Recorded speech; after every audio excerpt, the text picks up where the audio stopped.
Concept भी दिखना चाहिए ना। पढ़ो क्वेश्चन फर्स्ट पढ़ो। 20 persons can do a piece of work and calculate the number of person required to complete in 28 days. तो पहले तो हम देखते हैं फिर एक एक बंदा 7/20 डेज में कर सकता है। तो फिर 28 पर्सन्स 7/20 इंटू 28 कर सकता है। देखो यहाँ पे ना, एक सेकंड रुको, यहाँ पे क्या है अरहान, इस क्वेश्चन में एक डिफरेंस है। इससे पहले जितने आप क्वेश्चन कर रहे थे वहां पे मेरे पास, ध्यान से सुनना। नाइन अरे सुनो पहले, 9 पॉइंट समथिंग 9 पॉइंट समथिंग। पहले अपनी ना गलती देख लेते हैं, गलत है। 5 आएगा इसका आंसर, ठीक है। 9 पॉइंट समथिंग पर्सन होते ओ हैं क्या?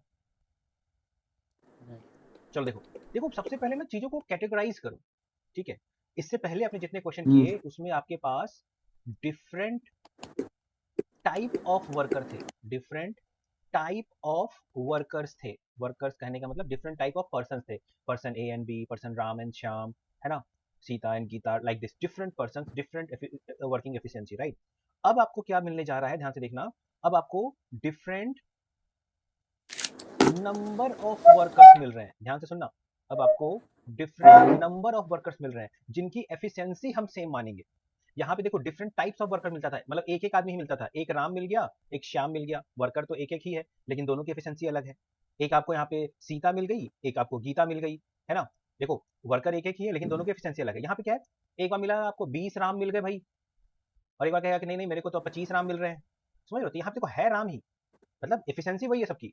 यहाँ पे पर्सन्स के नंबर अलग होंगे, 20 आदमी थे या 25 आदमी थे, आदमी की एफिशिएंसी में सेम मान रहा हूँ। दोनों में डिफरेंशिएट कर पा रहे हो आप? अच्छा, वर्किंग प्रिंसिपल ये तो हो गया, क्वेश्चन में कैटेगराइजेशन किया मैंने।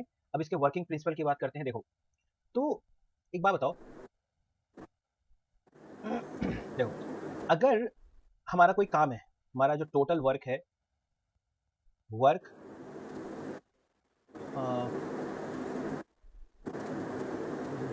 अगर हम टोटल वर्क को कांस्टेंट माने, अगर हम टोटल वर्क को कांस्टेंट माने, मतलब ऐसे कुछ समझो कि भाई देखो अगर मेरे पास टोटल वर्क 100 यूनिट्स का था, राइट अरहान, मेरे पास टोटल वर्क 100 यूनिट्स का था।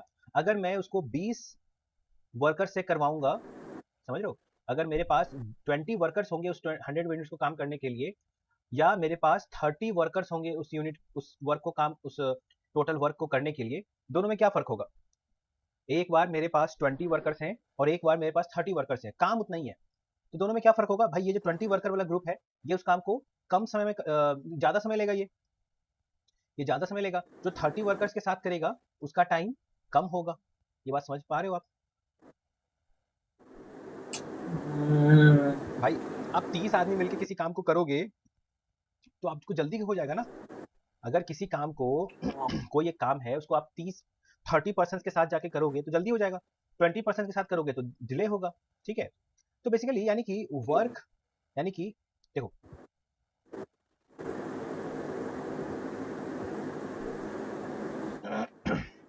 यानी कि अगर मेरा टोटल वर्क कांस्टेंट है, अगर मेरा टोटल वर्क कांस्टेंट है तो आप ये रूल लगा सकते हो, m into d is equals to work. देखो ये एक प्रिंसिपल है, m into d is equals to work. m is what? m is the number of man, कितने आदमी कितने दिन काम करते हैं। यहाँ पे हो गया नंबर ऑफ डेज या time is equals to total work. ये थिंक आई थिंक समझ में नहीं आ रहा होगा आपको, राइट? चलो इसको पहले क्वेश्चन समझते हैं। देखो तो ये कह रहा है, ध्यान से सुनना, ध्यान से सुनना, कह रहा है कि 20 पर्सन किसी वर्क को 7 दिन में कर पाते थे, ठीक है ना। देखो 20 वर्कर्स थे, 20 पर्सन थे, और अगर वो 7 डेज काम करते थे ना तो आपका पूरा काम कंप्लीट हो जाता था, राइट अरहान? सुन रहे हो? तो ये बताओ 20 आदमी ने काम करा और 7 दिन काम करा, तो टोटल कितना काम करा आप बता सकते हो? तो देखो हम यहाँ पे क्या करते हैं, वर्क को basically number of person, LCM नहीं, इन दोनों का सिंपल मल्टीप्लीकेशन भाई। यहाँ पे जो हम टोटल वर्क की जो यूनिट मानते हैं ना, वो पर्सन इंटू डे मानते हैं, कि भाई एक आदमी ने जो भी काम कर रहा हो, जो भी इसकी एफिशिएंसी हो, ऐसे समझ लो यार। वर्क, हर आदमी कुछ ना कुछ काम कर रहा होगा, हर आदमी कुछ ना कुछ काम कर रहा होगा हम या नहीं? हर आदमी की अपनी कुछ एफिशिएंसी होगी, हर पर्सन की कुछ एफिशिएंसी होगी या नहीं होगी?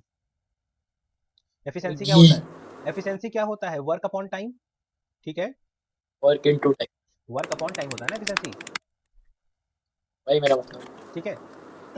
तो यहाँ पे जो मैं, है ना, अगर इस एफिशिएंसी में मैं यहाँ पे ये 7 डेज से मल्टीप्लाई कर दूं या टाइम से मल्टीप्लाई कर दूं, देखो तो अगर मैं यहाँ के टाइम से मल्टीप्लाई कर दूं तो टाइम टाइम कट जाएगा, ये टाइम कट जाएगा, तो क्या बचेगा आपके पास? वर्क ही तो बचेगा। क्या बचेगा आपके पास? श्योर। वर्क ही तो बचेगा। तो बेसिकली ये तो एक आदमी का था। अब ऐसे ऐसे 20 आदमी ने करा है, तो जो टोटल वर्क होगा ये तो एक आदमी का काम निकल जाएगा। ये तो एक आदमी का काम निकलेगा 7 दिन में, है ना? एक आदमी की एफिशिएंसी ये थी, भाई 7 दिन उसने काम करा, तो एक आदमी ने इतना काम करा। अब क्या यही मेरा टोटल वर्क था? नहीं, ये टोटल वर्क नहीं है, ये तो एक आदमी का काम है। ऐसे ऐसे मेरे 20 आदमियों ने काम किया है। इस तरह से मेरे को 20% ने मेरे को काम कंप्लीट किया है। तो क्या आप टोटल वर्क ये नहीं बोल सकते हो माई total work will be 20 into 7? बताओ, ये समझ में आ रही बात? ठीक है। तो वर्क की जो यूनिट हो गई मैन डेज हो गई। वर्क की जो यूनिट हो गई वो man days, 20 men and 7 days। ये क्लियर है? एकदम रट जाओ। मैंने एक्सप्लेनेशन भी दिया है कि ऐसा मैं क्यों कर रहा हूँ। क्लियर है? तो आओ फिर से इस क्वेश्चन पे थोड़ा सा इस क्वेश्चन पे प्रकाश डालते हैं। बहुत अंधकार हो गई है। देखो, तो कह रहा है क्या हिंदी बोल रहा इस क्वेश्चन पे कुछ प्रकाश डालते हैं, मैं ये बोल रहा हूँ, ठीक है? क्वेश्चन नंबर 1 कह रहा है, डालो। डालूं प्रकाश? देखो, तो 20% किसी काम को 7 डेज में करते थे, तो हमको पता चल गया कि भाई 20% काम कर रहे थे और उन्होंने 7 डेज तक सबने काम किया है। तो हमको यहाँ पे जो वर्क, जो मेरा टोटल वर्क हो गया, वो कितना हो गया बताओ? 140 man days। क्लियर है यहाँ तक? अब क्या कहता है क्वेश्चन, पढ़े जरा।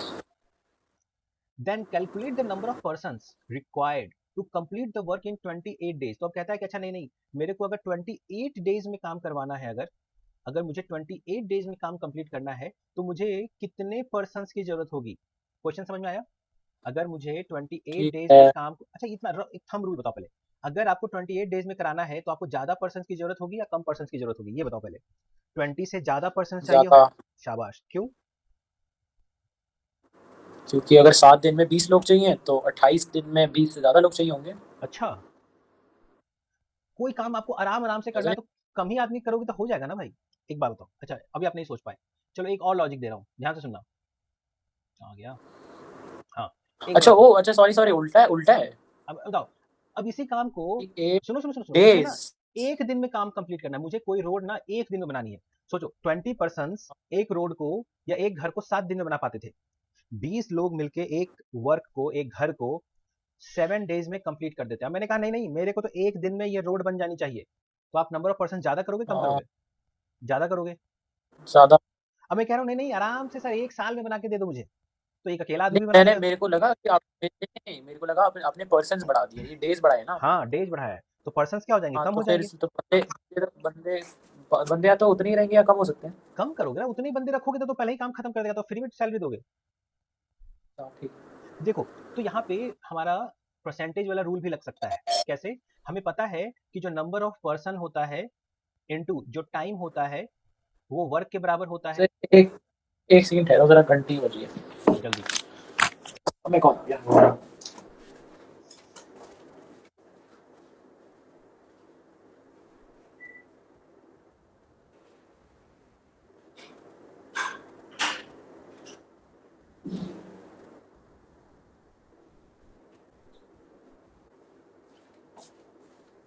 जी सर। हाँ, ये आपको, ये अभी टाइम एंड वर्क यूनिट में हम लोगों ने ये सीखा कि जो number of person into time होता है ये वर्क के बराबर होता है। इसमें कोई प्रॉब्लम है? Number of person into time is equals to total work. क्या इसमें कोई प्रॉब्लम है? नहीं। अब हमको ये भी पता है कि ये क्वेश्चन में कह रहा है उसी काम को, सेम वर्क को करवाना डिफरेंट सिचुएशन में। यानी कि टोटल वर्क मेरा कांस्टेंट कहना चाहता है क्वेश्चन, क्वेश्चन में ये कहना चाहता है कि जो मेरा टोटल वर्क है वो सेम है। तो ये तो हमने परसेंटेज वाले रूल में भी पढ़ा है यार, नहीं पढ़ा है? ये तो परसेंटेज वाले रूल में भी पढ़ा है कि अगर दो नंबर का प्रोडक्ट, अगर दो नंबर का प्रोडक्ट कांस्टेंट हो तो एक को बढ़ाओगे तो दूसरा घटेगा, या फर्स्ट को घटाओगे तो दूसरा बढ़ेगा। वैसे ये एक चीज बताओ, ये आप मेरे को एक बार टोटल वर्क फिर से समझा दोगे? नहीं, क्यों समझाऊंगा? यहाँ लिखा हुआ है, पढ़ो। देखो, चलो बता देता हूँ यार, इतने प्यार से पूछता है बच्चा तो क्या मना करूँ। देखो, देखो भाई, यहाँ पे जैसे मैं कह रहा हूँ 20 पर्सन थे और 7 डेज तक काम किया उन्होंने, ठीक है? तो मेरे को ये पूछना है कि हाँ। टोटल कितना काम किया, टोटल वर्क था कितना, टोटल वर्क था कितना। इससे पहले हम लोगों ने क्या डिस्कस किया है? टोटल वर्क या तो 1 यूनिट मानते थे, टोटल वर्क या तो 100 यूनिट मानते थे, टोटल वर्क या तो हम एलसीएम मानते थे। नंबर ऑफ डेज का, बट यहाँ पे वो सीन नहीं सोचना है, यहाँ पे सोचना है 20%। यहाँ पे क्यों डिफरेंट किया, क्योंकि पहले वाले केसेस में डिफरेंट पर्सन होते थे, राम एंड श्याम, सीता एंड गीता, जिनकी एफिशिएंसी अलग होती थी। यहाँ पे सबकी एफिशिएंसी सेम है, नंबर ऑफ पर्सन अलग है। आप बात समझ रहे हो? तो अच्छा, पर्सन की जो एफिशिएंसी होगी तो जरूर कुछ, हर एक पर्सन की जो एफिशिएंसी है, ईच पर्सन की जो एफिशिएंसी होगी अरहान, उसका यूनिट क्या रहा होगा?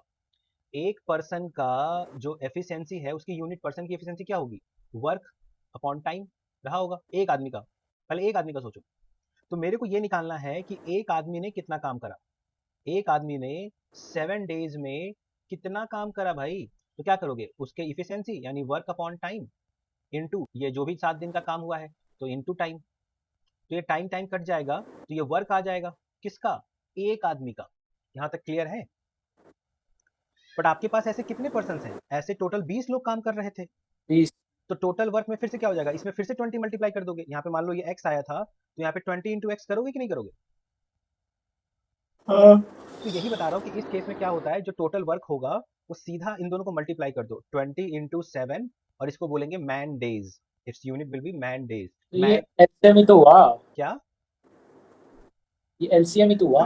देखो अभी के लिए एलसीएम है, बट कोई जरूरी नहीं है कि ये हर बार एलसीएम ही हो जाएगा, समझ रहे हो? मान लो यहाँ पे सपोज करो, यहाँ पे 20%, गुड क्वेश्चन है, यहाँ पे मान लो 20% होता और यहाँ पे जैसे 14 डेज 20 लेता। जैसे सुनो यहाँ पे, जैसे अगर 2 और 6, अच्छा 20 और 14 है तो 20 इंटू 14 होगा। हाँ 20 इंटू 14 लेते, लेकिन क्या इसका एलसीएम 20 इंटू 14 नहीं होगा? इसका एलसीएम आई थिंक कुछ दूसरा ही होगा, है ना? निकाल के देख लो, 140 20 इंटू 14 कर लो, 2 से 10, 2 से 7, 140 140 होता है। बट यहाँ पे देखो, यहाँ पे तो 280 हो रहा है।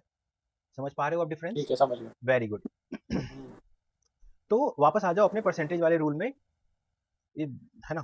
तो हमने ये परसेंटेज में पढ़ा है कि अगर, और हमारा क्वेश्चन देखो कह रहा है बार बार कि हम उसी काम को करवाना चाहते हैं लेकिन डिफरेंट कंडीशंस में, या तो नंबर ऑफ पर्सन बढ़ा देगा या घटा देगा, टाइम बढ़ा देगा, अगर कुछ तो करेगा। तो आपको ये तो परसेंटेज में भी पता है कि एक बढ़ेगा तो दूसरा घटेगा, अगर आपका प्रोडक्ट कांस्टेंट है तो। साथ ही साथ हमको ये भी पता है कि अगर ये कहता है कि इतने परसेंट से बढ़ेगा तो ये कितने परसेंट से घटना चाहिए, ये सब हमको पता है। ठीक है, अब आ जाओ इस क्वेश्चन पे यार, बहुत देर से इस पर डिस्कस कर रहे हैं। ठीक है, देखो यार, अब फाइनली खत्म करेंगे पहले। तो कह रहा है कि 20 पर्सन थे और 7 डेज तक काम किया उन्होंने, तो टोटल कितना वर्क हो गया रहन? पहले तो ये बताओ, टोटल जो मेरा वर्क है वो हो गया 140 मैन 140। डेज, लिख सकते हैं। अब कहता है कि 28 डेज में कंप्लीट करना है, कह रहा है 28 दिन में कंप्लीट करना है। तो भैया ये जो टोटल वर्क है इसमें लिख दिया इसने 28, 28 डेज। मैन नहीं पता, तो मान लो x man should be equal to 140 man days, ये तो इक्वल होना चाहिए ना, टोटल वर्क तो यही है। तो देखो मैन डेज देखो कट गया, मैन डेज कट गया ना यूनिट में। तो आपको x इक्वल टू क्या आ गया, 140 डिवाइडेड बाई 28 कट रहा है 14 से 14 10 जा 14 2 जा, तो आ गया x इक्वल टू 5। इसका 5 मतलब हाँ 5 आदमी ही मिलकर अगर 28 5 डेज, डेज। हाँ तो 5 28 डेज दिया हुआ ना, 5 पर्सन ना, आपने मैन माना था, इसका मतलब 5 पर्सन ही केवल होगा ना आपको, तो 28 दिन में हो जाएगा ये काम। 5। थोड़ा बहुत समझ में आ गया भाई? ठीक, थोड़ा बहुत आ गया। देखो यही कह रहा है यहाँ पे, आप इसको समझना, m1 into d one equal to m2 into d two, that is the total ठीक वर्क है, डन। क्या? डी डेज, डी डेज है। ठीक ठीक है। ओके।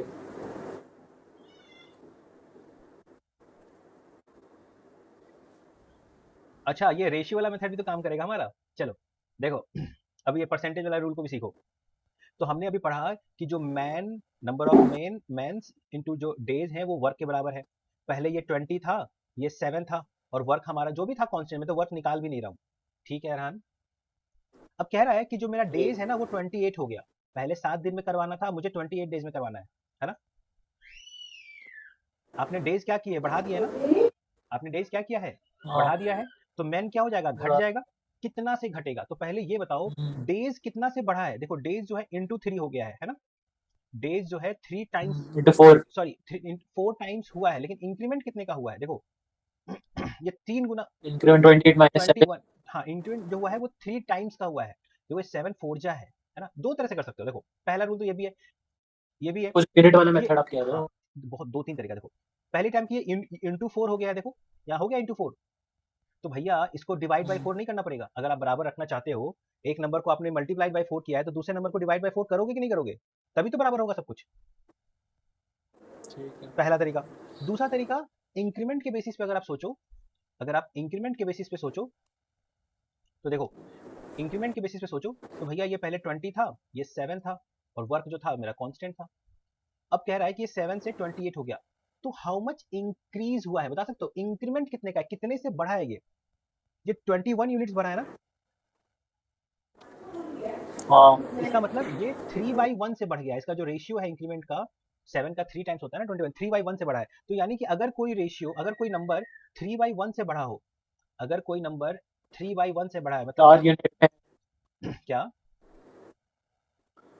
हाँ मतलब m/n से बढ़ा है ना, m/n क्या हो गया, 3/1। तो हमको इस रेशियो को घटाना है, मतलब डिनोमिनेटर को बढ़ाना होगा, डिनोमिनेटर को बढ़ाना होगा। तो हम क्या करेंगे, 3/3 + 1, मतलब 3/4 से घट जाएगा, 3/4 से घट जाएगा। तो 20 का 3/4 निकालो, कितना, 15, मतलब 15 से घट जाएगा। तो 15 से घट जाएगा तो क्या आ जाएगा, 5 बच जाएगा। ये समझ में आया आराम? 3 मेथड बता दिए यहाँ पे आपको। समझ चलो गया। एक क्वेश्चन करो और छुट्टी करो। क्वेश्चन नंबर 25, समझा। जल्दी बढ़ो, एक क्वेश्चन लीजिए और छुट्टी लीजिए।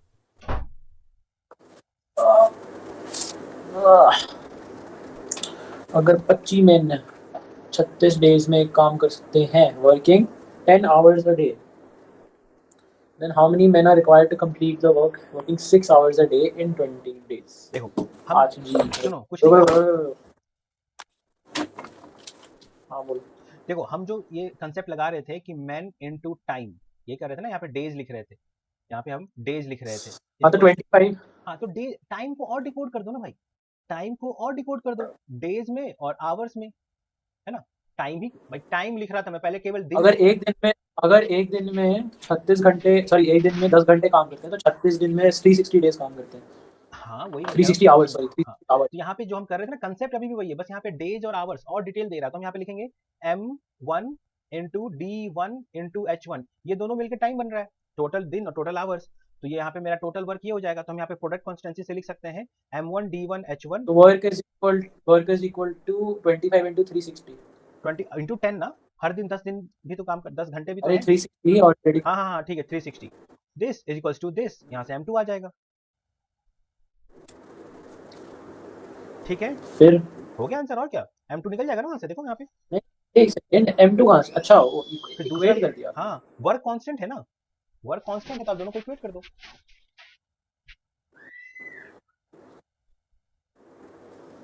ठीक है, ठीक होमवर्क है लिखो, क्वेश्चन नंबर 3 ओनली, केवल क्वेश्चन नंबर 3 करना है आपको। बस। भाई इसमें 2 3 4 पार्ट है, आप समझ के करो ना, यही बहुत बड़ी बात है।